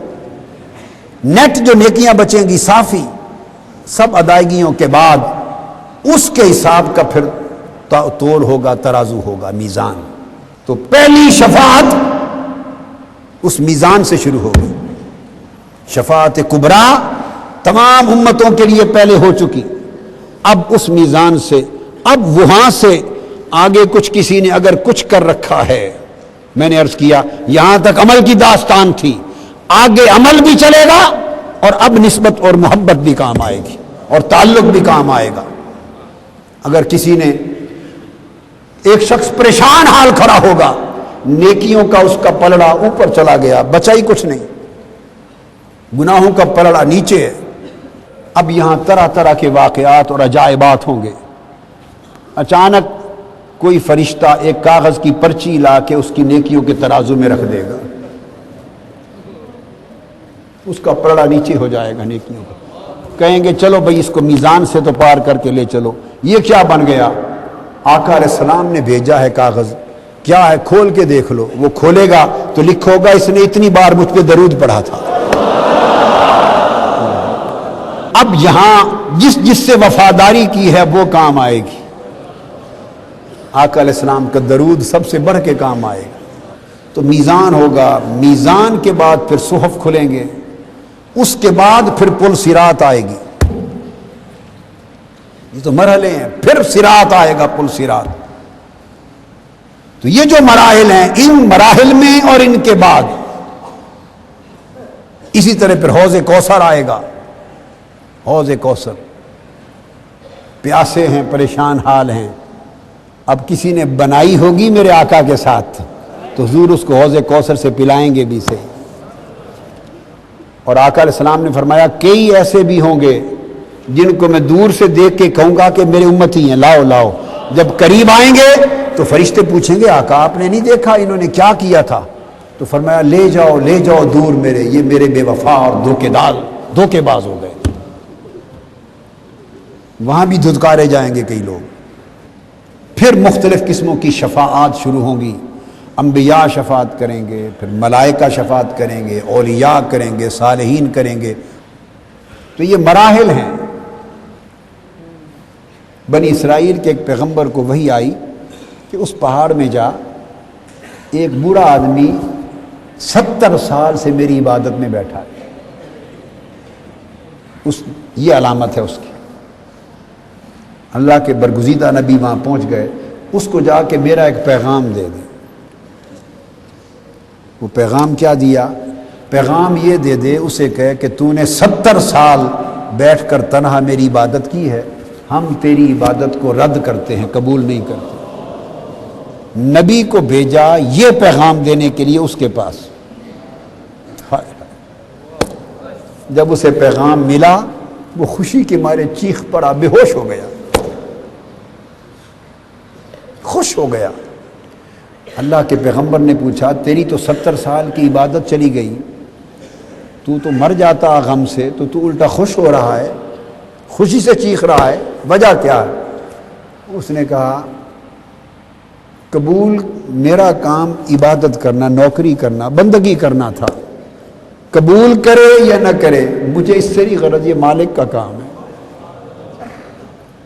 قبول ہوتی ہے یا نہیں ہوتی یہ میری سوچ، میرا دھندا نہیں، یہ مالک کا کام ہے. تو خوشی کس بات کی؟ عرض کرنے لگا خوشی اس بات کی کہ 70 سال جو محنت کی تھی وہ قبول ہو گئی کہ اس نے یاد تو کیا ہے نا. آج یاد کیا ہے تو پیغام بھیجا ہے نا، آپ کے ہاتھ پیغام بھیجا ہے نا میرا، جا کے پیغام دے دے. تو اس نے 70 سال کے بعد آج مجھے یاد کیا. اور مردودوں کے لسٹ میں لکھا یا مقبولوں کے لسٹ میں، مگر اس کے کسی شمار میں تو آ گیا ہوں. بس میری تو یہی خوشی. خدمت بھی کیا کریں اللہ کے بندوں کی، اور اللہ کی عبادت کیا کریں، اور حضور کی محبت اور اتباع کیا کریں. 3 کام کیا کریں.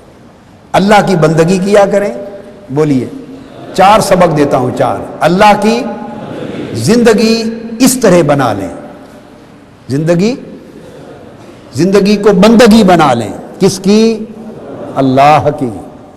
زندگی ساری عبادت بنا دیں. ہر عمل وہ کریں جس کا اس نے حکم دیا، اور ہر عمل میں نیت اس کی رضا کو رکھیں. پوری زندگی عبادت. تو زندگی کو بندگی اور عبادت بنا لیں. دوسرا، زندگی کو حضور کی محبت اور اتباع بنا لیں. آقا علیہ السلام کی محبت، عشق و محبت اور اتباع 2 باتیں ہیں.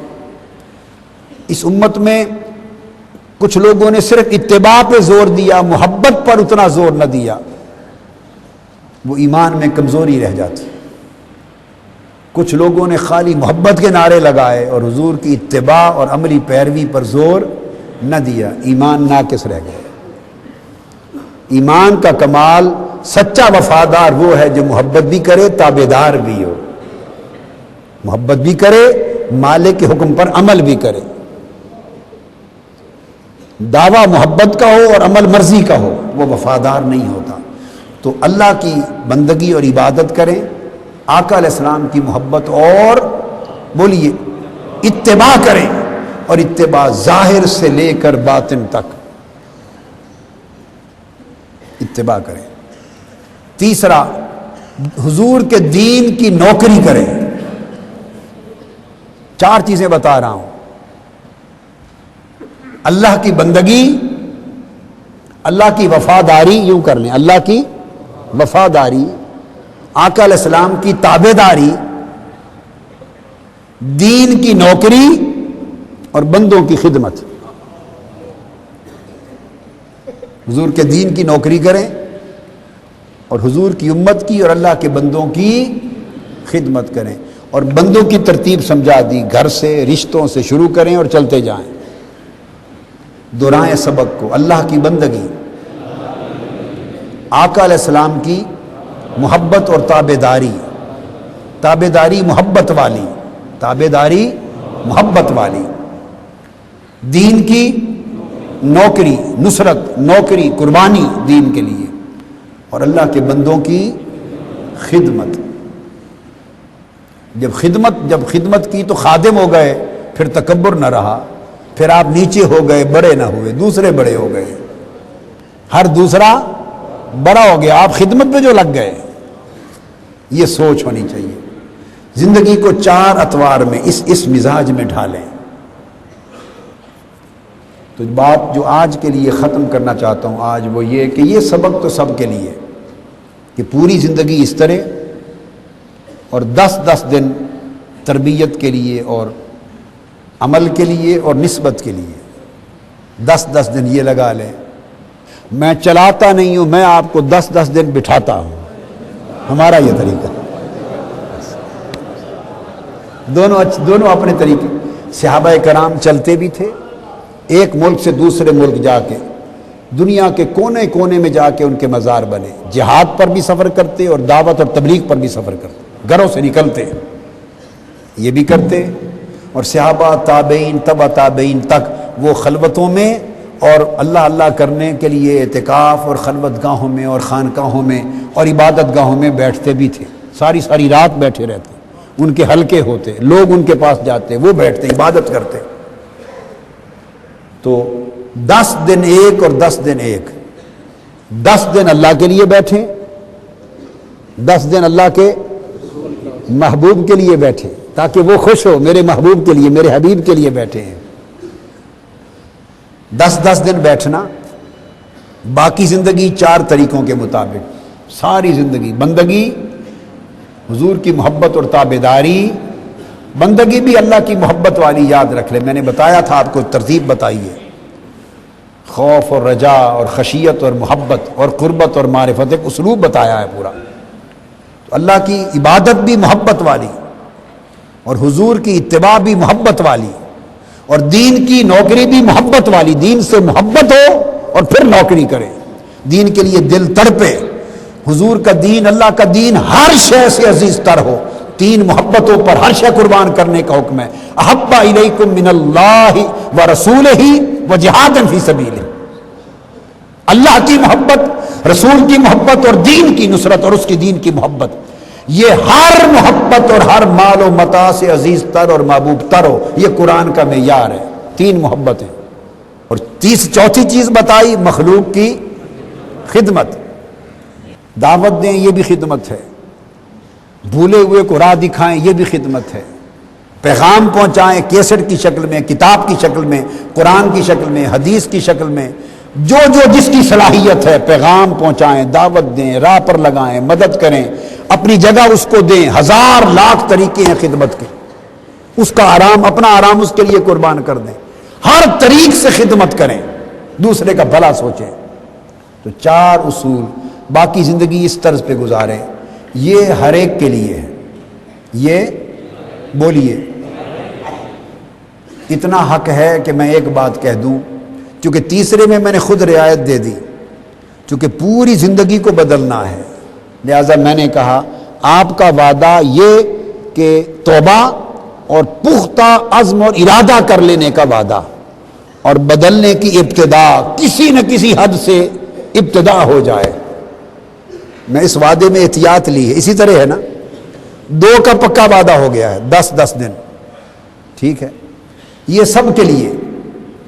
اب یہ بتائیں، اب اس کی اجازت دیتے ہیں کہ جو یہ 3 باتیں کلیتاً نہ مانے، پہلی 2 تو میں اب ابری بات جو کہہ رہا ہوں وہ سب کے لیے نہیں، پہلی 2 تو آپ کے لیے تھی، پہلی 2، اور یہ جو تیسری بات کہی ہے کہ بدلیں، اور جو بدلنا نہ چاہے، میں بڑی کھلی بات کر رہا ہوں، مشکل بات نہیں کہہ رہا، اتنا بدل جائیں، کچھ تو بدلیں، کوئی اتنا بدل جائے، کوئی سارا بدل جائے،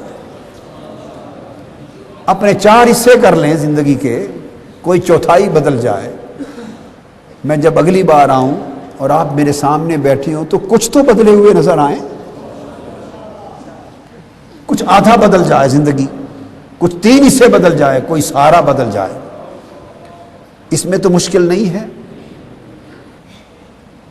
میرا ہو گیا تو آپ بھی اچھے سنگتی ہوئے تو اسی بیڑے میں ہوں گے،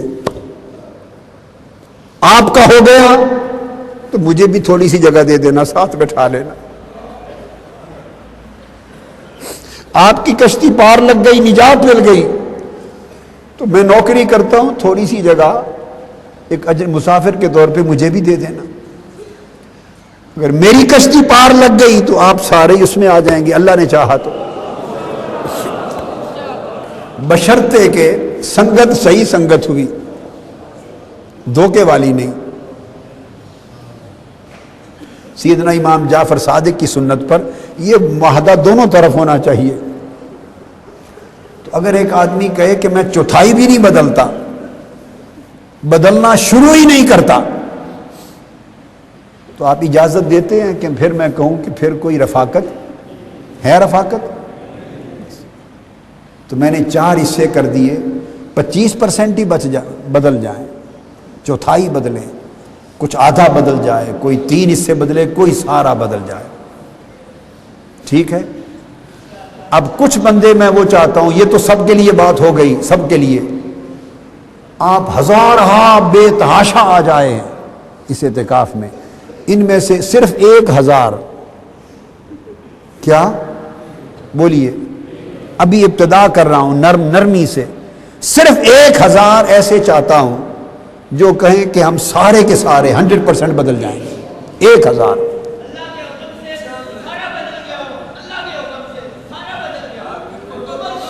میں آؤں، میری بات سمجھیں، ایسے 1000 ایسے ہوں کہ ان کے چہرے بھی حضور کی سنت کی طرح لگے،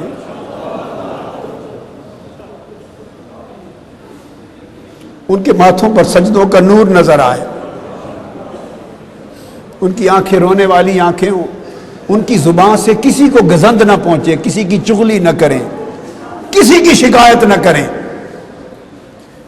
ان کے ہاتھ ان کی زندگی سے کسی کو تکلیف نہ پہنچے، اذیت نہ پہنچے، معاف کرنے والے ہوں، سخی ہوں، خوش اخلاق ہوں، اضافی عبادتیں کریں، پنجگانہ نماز کے بھی علاوہ کو نفل پڑھیں، تلاوت روز کی کریں، لوگوں کے حق ادا کریں، کچھ وقت نکالیں دین کی نوکری کا، رات کو جاگیں۔ اور میں اگلی بار میلاد النبی کے موقع پر اگر زندگی رہی آؤں تو کم سے کم 1000 تو ایسے نظر آئیں کہ سر سے پاؤں تک سما بدلا ہوا ہو زندگی کا۔ میں بہت تھوڑے درجے سے شروع کیا ہے، پھر آپ بڑھاتے چلے جائیں، بڑھاتے چلے جائیں، اور باقی جو رہ گئے ان کے لیے کہا کوئی 3 حصے بدل جائے، کوئی آدھا بدل جائے، کوئی چوتھائی بدل جائے، کوئی تہائی بدل جائے، کچھ نہ کچھ بدلے، ویلی نہ رو، کچھ کرتی رو، خالی بھانڈا کچھ نہ کچھ ڈالتے رہے، بدلنے کا آغاز کریں، اور اس آواز کو کبھی نہ بھولیں، اقتربت الساعہ، موت کی گھڑی، میں ساتھ کو موت کی گھڑی آپ کو سمجھانے کے لیے کہتا ہوں، وہ قریب آ پہنچی، کسی وقت بلاوا آئے گا اور پھر فرصت نہیں ہوگی۔ اس لیے اب فرصت اور مہلت کی بات نہ سوچیں، اب فوری بدل جانے کی بات سوچیں۔ اللہ تبارک و تعالی، اور خاص طور پہ دعوت کا کام کرنے والے تنظیموں کے اندر ذمہ داران